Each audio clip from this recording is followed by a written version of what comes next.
Oi, gente, tudo bem? Aqui é o professor Rossoni e vamos pro último vídeo aqui, tá? Pra gente garantir os 75% das questões da URGS, tá? Foi que eu te falei no primeiro vídeo, que ficou 2, na verdade, né? A gente tem 5 questões para acertar 50% da prova da URGS, né? Então, 5 matérias, digamos assim, né? Então, aqui tem mais 5 matérias para acertar 25%, né, daqui somado essas duas vai dar as 10 matérias e os 75%. E as outras 10 aqui, cara, eu não sei se vale a pena revisar, então eu não vou fazer esse último vídeo aqui, tá? Porque são o dobro de matéria para conseguir 1/4 da prova, né? Então, esse cara aqui vai ficar sob sua responsabilidade e vamos tentar garantir os 75% com essas matérias aqui, tá? Então, galera, olha só. Eu reduzi o número de questões também, já que essas matérias aqui elas não caem tanto quanto as primeiras 5 que tu já viu, né? E aqui está colocado 10 matérias, mas é porque esse vídeo é continuação das outras 5 que tu já assistiu, né? Então, por isso que somando essas 5 aqui vai dar 10 matérias. E eu tentei focar menos questões e naquelas questões clássicas que mais caem mesmo, né? Então, vamos para o que interessa aqui, tá? A porcentagem correto, então é 77%, né? E a gente vai conseguir umas 19,3 questões aí, né? Seria ótimo se a gente conseguisse. Então, olha só. Na termoquímica tem um tipo de questão que eles adoram, amam de paixão, que a URGS repete todo ano e dificilmente um ano não cai isso, tá? Que é entalpia de ligação. Como é que funciona isso? Tu tem que saber que na entalpia de ligação a gente vai quebrar a ligação, sempre a ligação dos reagentes que estão antes da flecha, e nos produtos a gente forma a ligação. Então, quando você quebra a ligação, tenta não associar isso com biologia, porque a galera de lá fala errado, né? Quando a gente quebra a ligação, a gente absorve energia. Então, sinal positivo. E quando a gente forma a ligação, a gente libera energia. Sinal negativo. Então, sempre vai se dar uma tabela com as ligações, tá? E aqui não está escrito se é positivo ou negativo. Então, tu vai ter que colocar aqui. Então, repara, eu tenho que olhar para essa molécula aqui e ver o que aconteceu para ela se transformar nessa aqui. Você concorda que essa dupla aqui ela foi quebrada? Então, tu vai pegar esse valor aqui que é 600, né? Vai dizer que é mais 600, porque para quebrar tu absorve energia. Agora, além dessa dupla aqui ser quebrada, né, esses hidrogênios aqui não estão mais juntos, né? Então, essa ligação H com H aqui, ela foi quebrada. Então, tu vai botar que é mais 437. Aí já pode somar aqui esse subproduto aqui, né? Agora, o que acontece? Que ligação que foi formada aqui, né? Se tu quebrou a dupla, tu quebrou a ligação π e a sigma junto, tá? Então, você tem que voltar a formar a sigma para voltar a formar essa ligação simples. Então, como tu vai formar essa ligação simples, tu vai liberar menos 335. Então, essa aqui ela foi formada, libera, tá? As que são quebradas sempre antes da flecha absorve. Só que além dessa ligação, ó, aqui só tinha um hidrogênio, tá? E o que acontece depois da flecha? Depois da flecha tem 2 hidrogênios. Um que é o que já estava antes, né? E um que foi formado agora, que é esse hidrogênio daqui, que entrou aqui. A mesma coisa com esse hidrogênio aqui. Então, tu formou 2 ligações, né? Carbono e hidrogênio. Então, tu vai fazer essa energia ser liberada aqui 2 vezes, tá? Porque são 2 ligações carbono e hidrogênio. O cantinho aqui carbono, né? Tu sabe disso. Então, quando eu somar tudo isso aqui, eu vou ter o calor, né? Da reação, que no caso é a hidrogenação do ciclo penteno, né? Então, por isso que nossa resposta aqui é a letra B. Beleza? Então, essa questão tu tem que saber fazer porque é uma alta chance de cair de novo. Eu vou te dar uma outra questão de termoquímica que, se não cair essa, cai com calor de formação. Só que eu vou aproveitar e vou juntar na questão de equilíbrio, tá? Então, eu te dou equilíbrio junto e depois a gente mistura numa questão só as duas coisas. Então, olha só, para equilíbrio, seria legal tu saber que a velocidade direta tem que ser igual à velocidade inversa. Isso é uma condição, então, às vezes, quando a URGS ela vai perguntar a parte teórica, tá? E aí, o que é legal saber? Quando tem uma reação desse jeito, tá? Essa aqui é a flechinha clássica de equilíbrio. Porque ela indica que o meu reagente aqui está formando o produto, tá? Esse aqui a gente chama de sentido direto. E o meu produto também pode estar formando o meu reagente, tá? Que a gente chama de sentido inverso. E aí, quando a velocidade direta for igual à velocidade inversa, a gente atinge o equilíbrio, tá? Até se tu quiser anotar aqui, uma consequência disso é que as concentrações, tanto de nitrogênio, hidrogênio, amônia, fica constante. E tem uma informação legal de saber também, que se for dado ΔH, tá, desse equilíbrio químico, esse ΔH sempre se refere ao sentido direto. Então, por exemplo, como esse ΔH aqui é negativo, né, isso é legal você saber, né, que o sinal negativo indica a exotérmica, então eu sei que o meu sentido direto é uma reação exotérmica, mas o sentido direto, tá? Como esse aqui, o direto é exotérmica, o inverso ele vai ser endotérmica. Então, exo, né, libera calor, calor, pode pensar assim, e endotérmica absorve calor. Outra parte importante para tu analisar é o número de moléculas no estado gasoso que tem aqui. Aqui a gente tem uma mais 3 moléculas no estado gasoso, né? Então são 4 moléculas no estado gasoso que nós vamos chamar de 4V. Enquanto aqui, desse lado, a gente só tem 2 moléculas no estado gasoso. Mas repara, tá? Tem que ser no estado gasoso para contar o volume, tá? Então, como aqui só tem 2 moléculas no estado gasoso, nós vamos chamar de 2V. Só para tu poder comparar que esse lado aqui é o nosso lado de maior volume, enquanto esse lado aqui é o nosso lado de menor volume. Combinado? Tá, então vamos fazer agora uma análise que envolve deslocamento de equilíbrio, tá? Que é a questão que mais aparece na URG sobre isso, né? Então toda vez que aparece assim, ó, desloca o equilíbrio para produtos. O que significa isso? Forma mais dos produtos. Desloca o equilíbrio para a direita. Forma mais das substâncias que estão na direita. Ou desloca o equilíbrio para o sentido endotérmico. Então forma mais para onde está apontando a flechinha, né? Que é endotérmico. Então, esse aqui é o nosso resumo, tá? Que tu acabou de ver no slide anterior. E agora vamos botar os deslocamentos aqui, né? Por exemplo, fatores que alteram o equilíbrio. A concentração. Toda vez que eu aumentar a concentração de uma substância, por exemplo, o seu hidrogênio, tá? O equilíbrio sempre vai deslocar para o outro lado. Então, vai formar mais de amônia. A mesma coisa vale se tu diminuir, tá? Se eu diminuir a concentração do nitrogênio, aí o equilíbrio desloca para o mesmo lado que eu fiz essa diminuição. Vamos pegar amônia aqui. Se eu aumentar a concentração de amônia, desloca o equilíbrio para o outro lado. Se eu diminuir a concentração de amônia, desloca o equilíbrio para o mesmo lado que eu diminuir a concentração. Detalhe importante, tá? Se for estado sólido ou líquido puro, tá? Que geralmente é a água quando está no solvente, né? Tipo, um ácido e água, aumentei a concentração da água.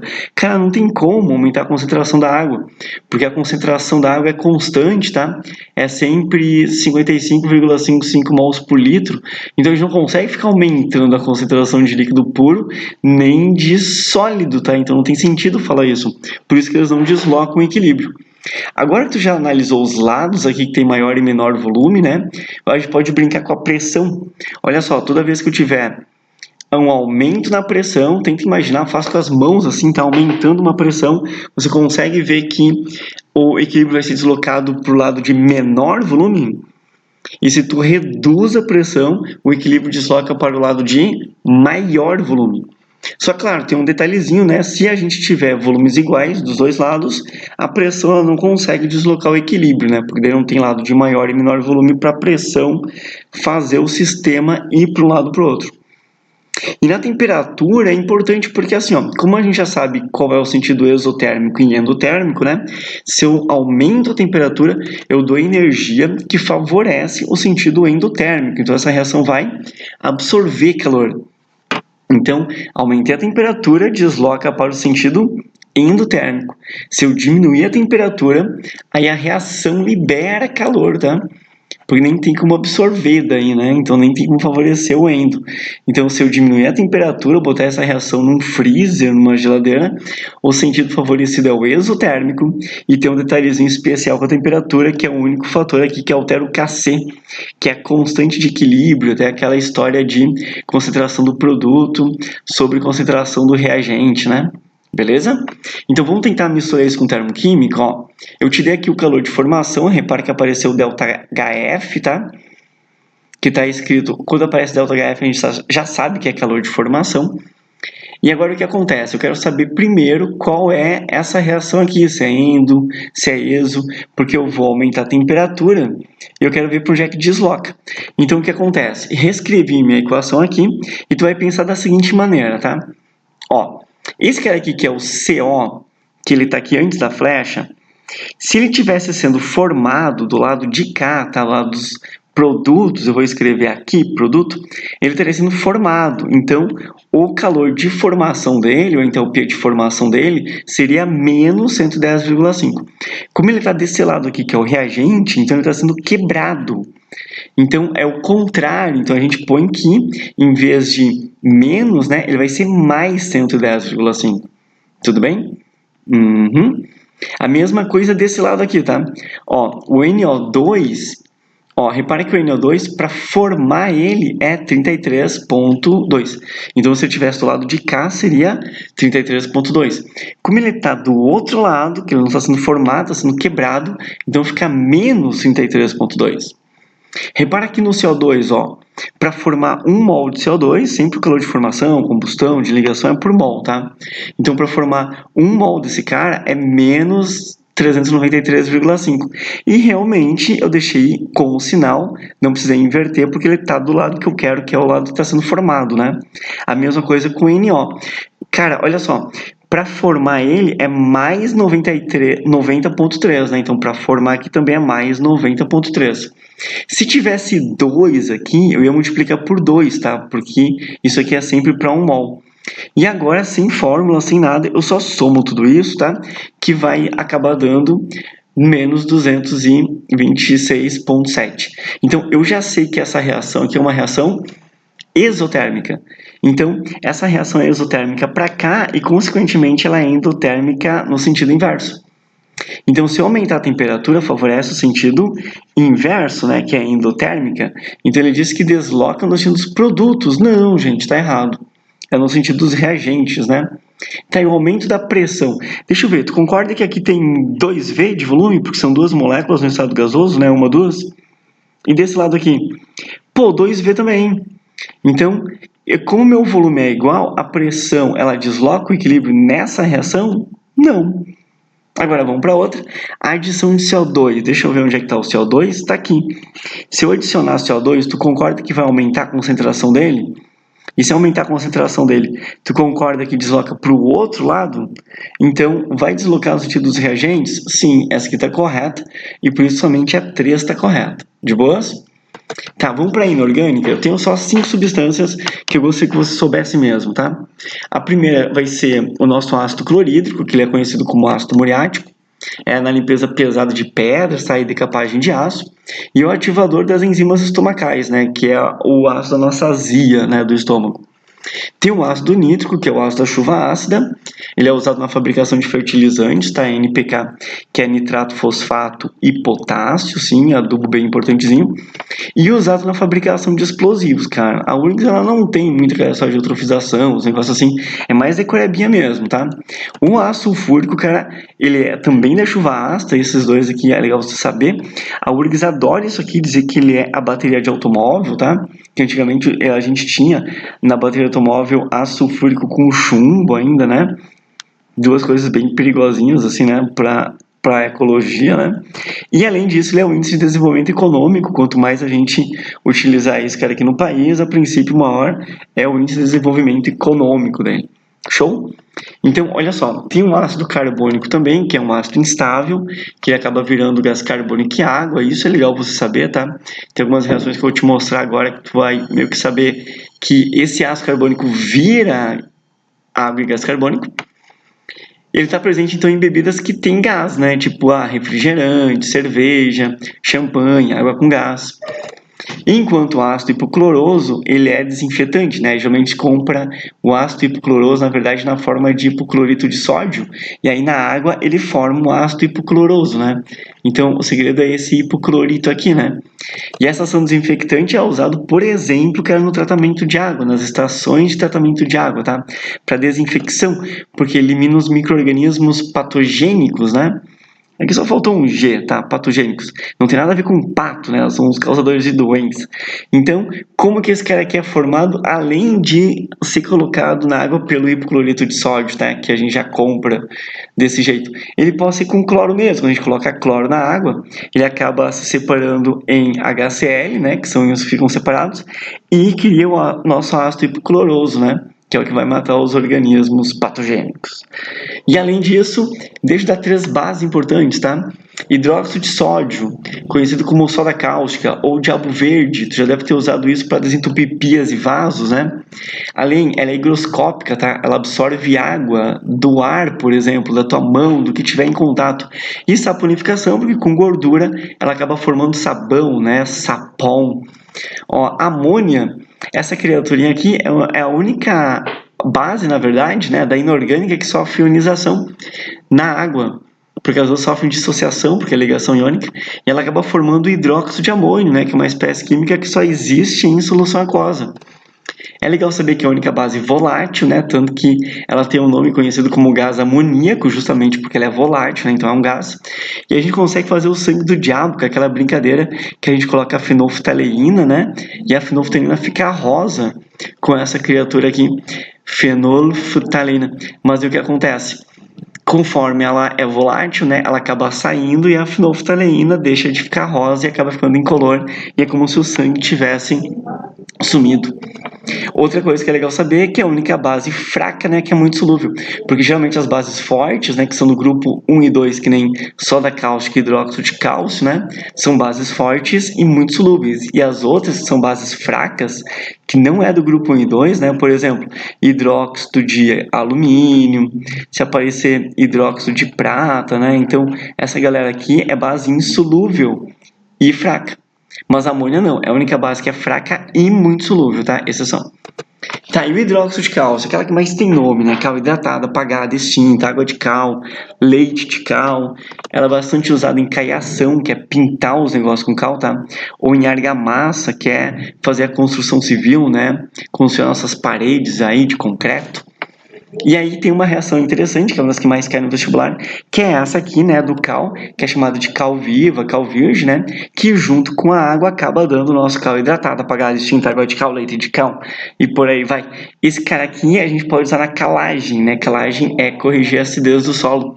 Falando em calagem, a gente pode falar do carbonato de cálcio também, conhecido como calcário mármore, que ele também faz a calagem, porque ele é um sal básico, então ele pode fazer a neutralização dos solos, né, solos ácidos, principalmente dos solos. E aí, solos não tem acento não. E aí o que acontece, se perguntarem pra ti por que o solo é ácido, tu diz, porque tem o cátion alumínio, beleza? Então olha só, isso aqui é um exemplo de ácido, tá? Que está sendo neutralizado com o carbonato de cálcio, né? Com o nosso mármore calcário. E aí repare que eu só estou trocando o cálcio pelo hidrogênio e está formando esse cara aqui que é o ácido carbônico. Ele pode aparecer assim, ou ele pode aparecer desse jeito aqui, tá? Que é gás carbônico e água, porque sabe que esse cara aqui é instável e ele sempre vai acabar se dividindo aí em gás carbônico e água. Show?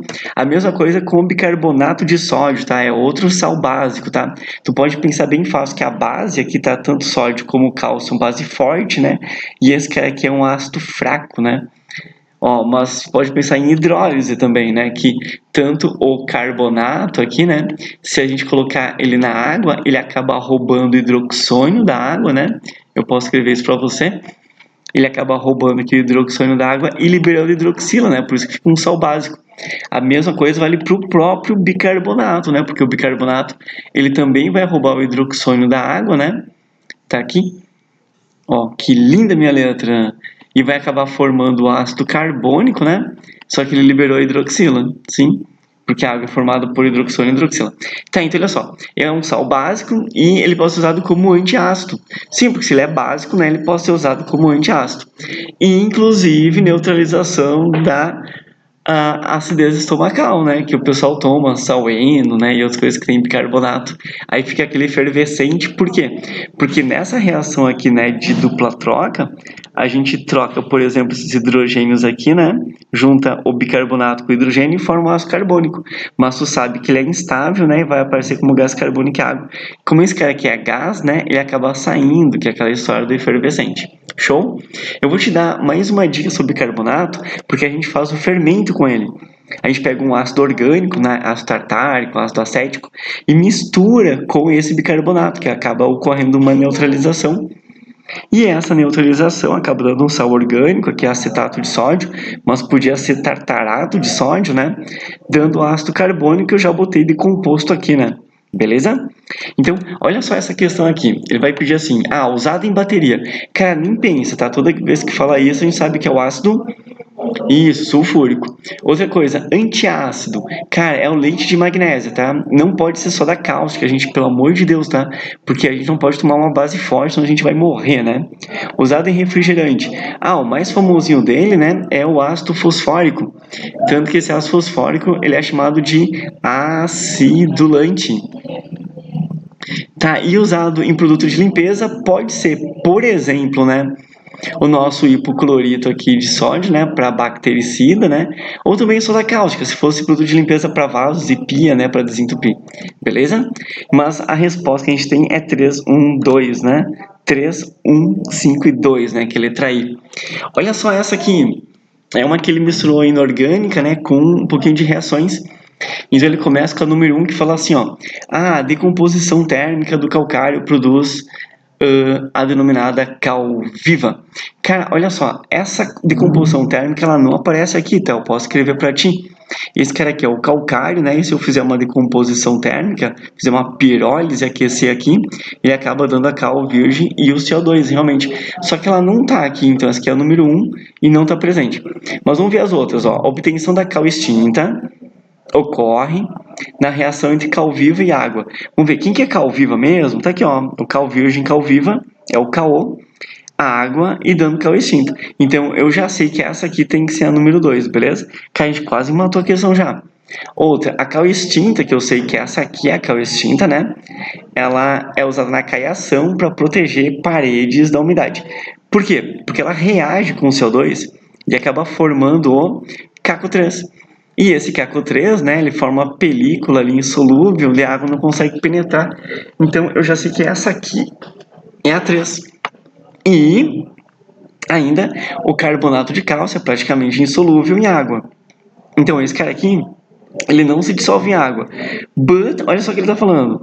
Embora se dissolva de forma apreciável em água que contém o CO2. Cara, então se eu tiver água com CO2, né, fica uma água levemente ácida e acaba corroendo esse cara, porque esse cara aqui, ele é um sal básico e acaba formando esse cara aqui.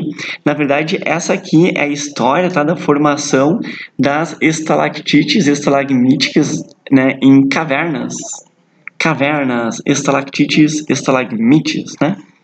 Então é assim que é formado elas, né? Então eu vou ficar com a 4 aqui, e aí a ordem correta que fica 4, 3, 2, né? A gente tem a letra D, beleza? Soluções, cara, olha só, nas soluções não se assusta, porque geralmente vai ser um negócio mais fácil, ou tu pode fazer a aplicação direto da fórmula, né? Que ele vai te dar, por exemplo, assim, eu quero saber gramas por litro, né? Então, cara, faz massa por volume. Só cuida que é um metal alcalino, né? Então o metal alcalino aqui, por exemplo, né, vai ser o sódio, né? Esse é o metal alcalino, que é o grupo 1. O cálcio já é metal alcalino terroso, né? Então, o que acontece? Eu só transformei esse cara aqui, né, de 100 miligramas, por exemplo, né, para 0,1 grama. É a única mágica que eu fiz. Eu botei a massa aqui, né, que é 0,1 grama. E aqui, como ele deu 200 ml de leite, né, eu passei para 0,2 litros. Tudo bem com isso, cara? Porque 1 litro, né, ele tem 1000 ml, né? Então, se eu tenho 200 ml, né, eu vou ter 0,2 litros. Essa é a única mágica que eu fiz para poder fazer esse cálculo aqui. Aí, posso até cortar esses zerinhos aqui e fica 1 dividido por 2, que dá 0,5. Beleza? Se você aprendeu a fazer por regrinha de 3, cara, não tem problema, só não te assusta, cara, porque solução na URGS não é o bicho, né? Tu pode fazer assim, ó. Eu tenho 100 miligramas, por exemplo, em 200 ml de leite, né? Então, se eu tiver 1000 ml de leite, que é 5 vezes mais, né? Eu vou ter aqui 5 vezes mais também, que vai ser 500 miligramas. Quanto que é 500 miligramas? Ah, 0,5. 0,5 está presente onde? Em 1000 ml, que é quanto? 1 litro. Então, só confirma que é 0,5 gramas por litro. Beleza? Tá, então, a última nossa dica aqui para matar 75% da história, né, é a cinética. E eu gostaria que tu lembrasse de um detalhe só, que na cinética, toda vez que aparecer uma reação, simplesmente a velocidade das substâncias, elas estão relacionadas com a estequiometria delas. Por exemplo, essa aqui, se fosse fazer um cálculo estequiométrico, né, ficaria 2 mols para 1 mol para 3 mols. Então, só tem que saber o seguinte, que essa aqui nós podemos chamar de 2V, essa aqui nós vamos chamar de V, e essa aqui vai ser 3V. Então, se te perguntarem, quem que é mais veloz aqui, né? Nitrogênio. Quantas vezes o nitrogênio é mais veloz que o hidrogênio? 3 vezes. Quantas vezes a amônia aqui, tá? Só apareceu de forma estranha. Quantas vezes a amônia aqui, ou o hidrazóico, esquece que eu tô falando. Toda vez que o hidrazóico, tá? Tá certinho assim. Ele é mais rápido que o hidrogênio, você vai dizer, que esse cara aqui é 2 vezes mais rápido. Por quê? Porque esse 2 aqui é que define isso, combinado? Tá, então o que acontece? Se eles te dão isso aqui, olha só, esse cara aqui que é o ácido hidrazóico, tá? Que é muito parecido com a amônia, né? Que elas não vai confundir isso, né? Que nem eu acabei fazendo. Essa aqui é a amônia, né? Esse aqui é o hidrazóico, né? Viagem. Então, se o hidrazóico aqui é 0,06, qual é a velocidade desse cara? Ué, esse cara aqui é a metade, né, desse, porque aqui é 2 e aqui é 1. Então, tu diz que é 0,03. E como tu sabe que esse cara aqui é o triplo desse, né, tu só multiplica esse cara aqui por 3, então é 0,09. E aí tu já matava a questão. Deixa eu fazer uma mais difícil só para ver se tu consegue fazer, porque essa é clássica aqui também, tá? Então, vai dizer assim, olha, eu tenho uma certa reação e a proporção aqui é 8,5 vezes 10 a menos 5 mols por litro por segundo. Então, o que acontece? Só tem que saber que a velocidade da substância segue a estequiometria da reação. Então, se eu tiver 1 mol desse cara aqui, né, eu tenho aqui meio mol de oxigênio. E ele quer saber exatamente isso, né, porque ele te deu a produção de oxigênio com essa velocidade, e ele quer saber a diminuição da concentração desse cara aqui, que é o N2O5, a partir no longo de 5 minutos, né, com a velocidade constante. Então, olha só, a velocidade aqui é 1, como se fosse 1 mol. Então, a velocidade aqui é 0,5. Quer dizer, a velocidade aqui, né, é o dobro dessa velocidade aqui. Então, como ele me deu essa velocidade aqui, eu vou multiplicar por 2 e eu vou ter o dobro, que é essa velocidade desse cara que a gente está falando. Só que olha só, isso aqui é por segundo, né? Então, eu tenho uma diminuição, porque esse aqui é o reagente, ele está sendo diminuído, enquanto o produto aqui está sendo formado, né? Então, essa diminuição aqui, ela está ocorrendo por segundo, tá? É 17 vezes 10 a menos 5 mols por litro por segundo. Só que a gente quer depois de 5 minutos, né? Então, 5 minutos, cara, você concorda que é 300 segundos? Eu só multipliquei aqui por 60. Então, o que acontece? Esses 5 minutos, que eu vou multiplicar aqui por 60, deu 300 segundos. Então, só multiplico 300 por 17, que acabou dando 5.100. Vezes 10 na menos 5. Então, eu posso multiplicar isso aqui e ficar 51 vezes 10 a menos 3, tá? Eu só multipliquei esses dois zerinhos assim, né? Que é 100 vezes isso, né? Então, por isso que esse cara aqui aumentou 100 vezes, né? 10 a menos 3. Só que, olha só, não tem essa resposta aqui, né? Tem um milli. Milli que é exatamente 10 a menos 3. Então, eu posso escrever isso como 51 milimols por litro. Então, essa é a quantidade que diminuiu. Combinado? Gente, eu peguei menos questões, eu tentei focar mais nessas 5 mesmo, só para dar uma palhinha e dizer quais são as questões que eu espero que vai cair. Então, decore essas, que provavelmente elas vão aparecer no seu vestibular, e eu espero de coração que você consiga fazer a 75% da prova, tá? Então, mais resoluções, cara, de questões e mais dicas de aulões para outros vestibulares, tá? Desse ano ainda, você pode acessar aqui no canal, tá? Eu vou deixar meu último vídeo aqui para vocês, que era a boa prova da URGS, cara. Faça a prova com calma, tô indo dar aula e vocês aí, cara, caprichem, decorem esses slides aí, tá? Forte abraço, bons estudos, tchau!